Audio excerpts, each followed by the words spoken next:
Alright, what's up guys? Aselect here, part of the Ace clan.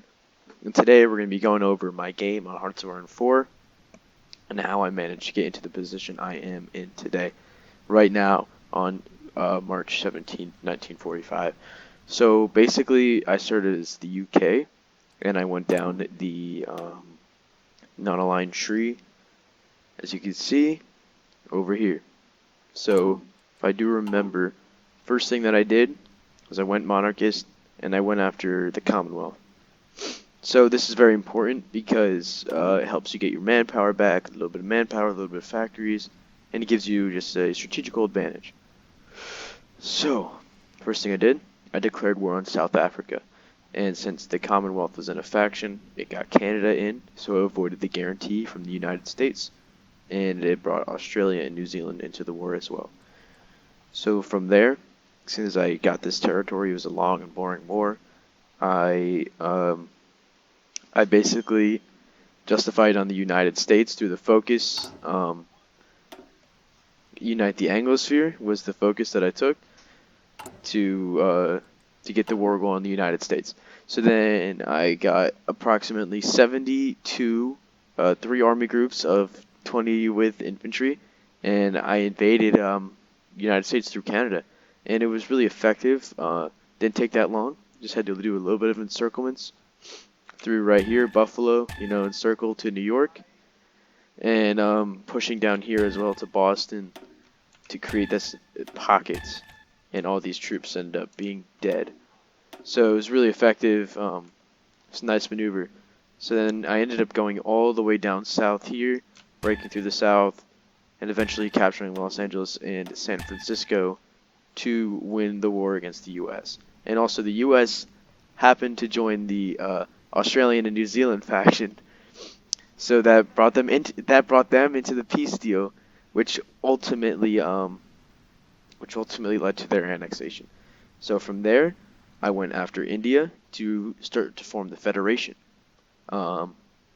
So I can get my manpower. But first, I released the United States and had Queen Wallis the First of the U.S. As the queen, and they're my puppet for nice manpower. Some factories, maybe some trade, because I can get 100% trade, so I can just steal all their oil for 140 factories, buy all the oil in the game.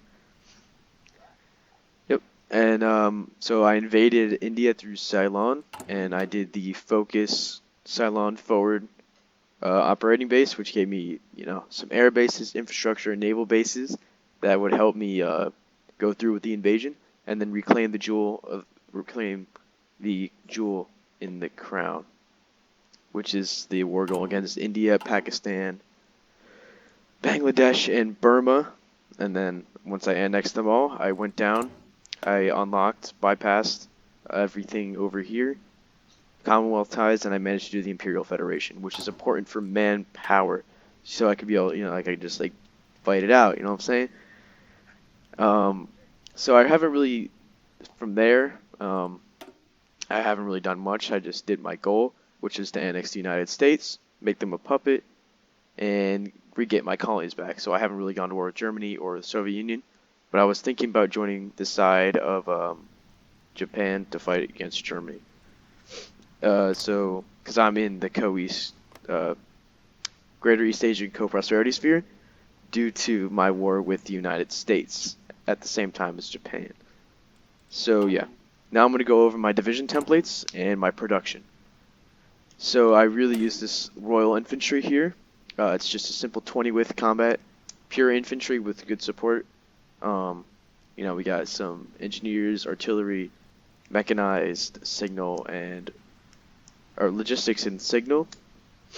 So I have approximately, I have 336 infantry divisions, 24 paratroopers, and 2 mechanized. I didn't do any tanks this game because I never really focused on them. Research wasn't there, but I tried.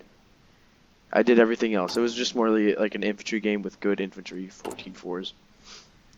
So training, obviously in the beginning of the game, you want to get a full 50 combat with training template to get the most XP possible. And here are all my puppets, infantry. So Royal Artillery was a 14-4 infantry division with the same logistics companies and support companies, so it was really helpful to push. You got good initiative, good supply, piercing, everything like that. Very, very helpful. And then over here, we got the paratroopers. They were just 40 with paratroopers with good. I never used them. I just made them after the fact to help out, maybe do some things. So then my mechanized infantry was 40 with. I never used them either. I just decided to make them. So yeah, towards the end of the game. Production. So production was shifted to help produce mechanized infantry because I wanted to make them towards the end of the game. But usually at wartime I have 35 factories on planes at the start, 10 on close air support,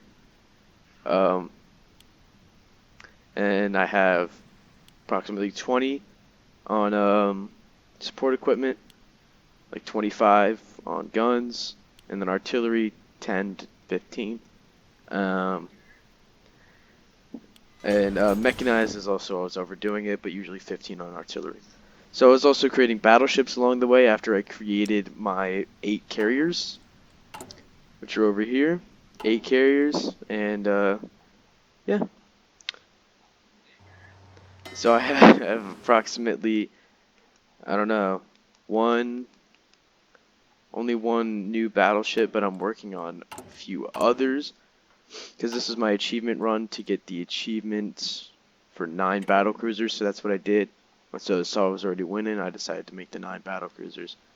So yeah, nothing wrong with our bloody ships. It's an achievement. I think it's a pretty nice achievement. A lot of hard work into it, wasn't easy, but I did it. So yeah, civilian factories, it's very important, obviously, in Hearts of Iron 4.